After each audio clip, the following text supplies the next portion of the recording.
TS का new blog आया था, जिसमें पहले भी हमने इस बारे में बात की हुई है, मैंने बोला हुआ है। वो शिफ्ट होने वाली थी, तो लोगों को ये देखने में काफ़ी ज़्यादा एक्साइटमेंट थी कि क्या होगा, वायु कैसे रहेगा, वो खुश तो रहेगा, डिसीजन ठीक है या नहीं है। तो एक मिनट पहले मैं बता दूँ कि मैं कोई माइक वाइक यूज़ नहीं कर रही हूँ, प्लीज़ थोड़ी बहुत आवाज़ आ जाती है, लेकिन प्लीज़ पहले से सॉरी बोलती हूँ। ऐसे बहुत कम होता है ऐसा कि मेरे आसपास बिल्कुल शांति रहे, लेकिन इस वक्त बिल्कुल शांति है, इसलिए मैं ऐसे ही बना रही हूँ। तो हमने ये इस बारे में बात करनी थी आज। मेरे को ये बोलना था कि जैसे लोग बोल रहे हैं कि आपको वहीं रहना चाहिए, बल्कि चाहे आप डिवोर्स मत दो, लेकिन आप वहीं रहो, पता चले ऐसा लगता है, तो गलत है मेरे हिसाब से। बिना मतलब कि वहाँ रहना क्यों है? आपको पता है कि उस तरह रिस्पेक्ट नहीं मिलती वहाँ पर आपको, जब आपको प्यार नहीं मिलता इंसान के लिए। आप गए जिस इंसान के लिए अपना घर छोड़ते हैं, इतने सालों का प्यार होता है, और वही अगर आपको प्यार नहीं करे, किसी और को आपके ऊपर प्रायोरिटी समझे, रहने का वहाँ एक सेकंड भी कोई नहीं रह सकता। उसके ऊपर जो बीतती है वो वही जानती है। हम तो नहीं कह सकते ना कैसा बीत रहा होगा, क्या बीत रहा होगा उस पर। लेकिन हाँ, लोगों को ये अच्छा लगा, मुझे भी अच्छा लगा भाइयों को उसकी दादी के साथ देख के। एटलीस्ट उसको बेचारे को वो जो डिजर्व करता है वो उसको मिल रहा है।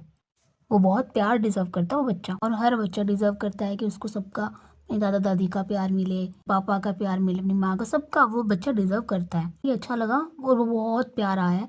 मैं तो जब उसी के लिए जब कितनी बार होता है, मैं पुरानी क्लिप्स देखती हूँ, जैसे मुझे इंस्टा पे भी दिखाई देती है, मैं बहुत उसको प्यार से देखती हूँ, बहुत बार बार देखती हूँ। वो इतना प्यारा लगता है मुझे। लेकिन जिसका वो बच्चा है, उसको उसकी शक्ल देख के प्यार ही नहीं आता, फील ही नहीं होता कि मैं सब कुछ सही कर सकता हूँ, क्यों नहीं कर रहा। और लोग बोलते हैं कि वो इमेच्योर है, तो वो इमेच्योर नहीं है।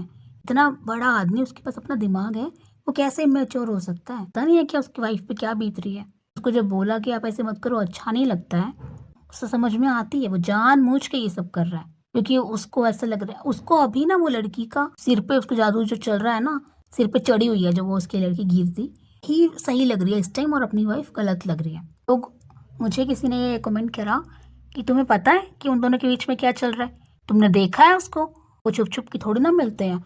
मतलब जो इस चीज़ को सपोर्ट कर रहे हैं ना, कीर्ति और उस लड़की के, इस बात को भी लें, कोई बात नहीं, चक्कर कोई दिक्कत नहीं है, मिलो। बीवी को बुरा लगे, लगता रहे, बीवी भाड़ में जाए, बच्चा भाड़ में जाए, तो इसका मतलब वो इंसान, वो लोग भी वैसे ही हैं, उनका व्यक्तित्व इसी तरह का होगा, उन लड़कियों का, उन लड़कों का। क्योंकि अगर वो इस चीज़ को सपोर्ट कर सकते हैं, तो वो अपनी लाइफ में भी ऐसे ही करते होंगे, फिर उनको प्रायोरिटी देते होंगे अपनी बीवी और पति से ज़्यादा। ऐसे ही होगा ना फिर। क्योंकि भाई मेरा ये मानना है कि अगर आप एक के साथ हो तो बेस्ट फ्रेंड वही होना चाहिए, फिर कोई और नहीं होना चाहिए। कोई और क्यों होगा जब आपके पास आपका पति है, आपकी वाइफ है? आप उससे ऊपर कैसे किसी और को देख सकते हो? पता नहीं किस तरह के लोग हैं ये, किस तरह की सोच है इनकी। अभी ऐसा लग रहा है जैसे कि उसको समझ ही नहीं आ रहा है। अब जाके इंस्टा पे चेक करोगे ना, तो आपको वो फॉलोइंग में नहीं मिलेगी, फॉलोइंग में वही लड़की मिलेगी। कहीं पे कोई लाइक नहीं मिलेगा, कोई ऐसा कमेंट नहीं मिलेगा अपने बच्चे को देख के कि उसको अपने बच्चे को प्यार आता हो, कभी साथ में मिलके कहीं घूमने का भी नहीं। वो लड़की के साथ घूम लेगा फिर लेगा, बीवी बच्चे के साथ नहीं। तो ये चीज़ सही है क्या? मेरे को तो नहीं लगती ये चीज़ सही। मुझे किसी ने एक फीडबैक दिया, जैसे मैंने भी कुछ ही दिन हो गए कि क्योंकि तुम रोस्ट क्यों कर रही हो ये वो, या कहा, मैंने कहा मैं रोस्ट तो नहीं कर रही हूँ, ये मेरा काम भी नहीं है और मुझे आता भी नहीं है। और मुझे नहीं पता कि मैं कैसे बोल रही हूँ, मैं ठीक तो बोल रही हूँ कि नहीं, बट मुझे इतना पता है कि मैं कोई गलत वर्ड यूज़ नहीं कर रही, ऐसा नहीं बोल रही जो मुझे नहीं बोलना चाहिए, जो वो मेरा रिएक्शन है। हक है सबको रिएक्शन देने का, नहीं कर रही हूँ, वर्ड नहीं बोल रही, कुछ नहीं कर रही। मुझे नहीं पता कि मैं कैसा बोल रही हूँ, बहुत अच्छा बोल रही हूँ कि नहीं बोल रही। जो मुझे सुन रहे हैं उनको बहुत बहुत दिल से थैंक यू। डिमोटिवेट करने आते तो मैं उनकी तरफ ध्यान नहीं देती। मेरा ये मानना है कि जो डिसीजन लिया है ये मेरे हिसाब से तो सही नहीं है, क्योंकि जहाँ पे आपको प्यार नहीं मिलता, जहाँ आपको इज्जत नहीं मिलती, वहाँ क्या सोने की बारिश ही क्यों ना हो रही हो। इज्जत के बिना, प्यार के बिना कोई वैल्यू नहीं होती इस किसी चीज़। और जब वो खुद पैसे कमा रही है, खुद सब कुछ कर सकती है, इंडिपेंडेंट है, तो उसको किसी की ज़रूरत नहीं है। मुझे लगता है कि जब आप अपने पैरों पे खड़े हो, तो आपको किसी की ज़रूरत नहीं होती ज़िंदगी में कि वो आपको सब साथ दे, आपको सपोर्ट करे। क्योंकि जिससे उम्मीद थी, उसी ने जब दिल तोड़ा है, उसी ने उस लड़की के ऊपर किसी को सोचा नहीं है, तो किसी और से क्या ही उम्मीद कर सकते हैं, लगता है।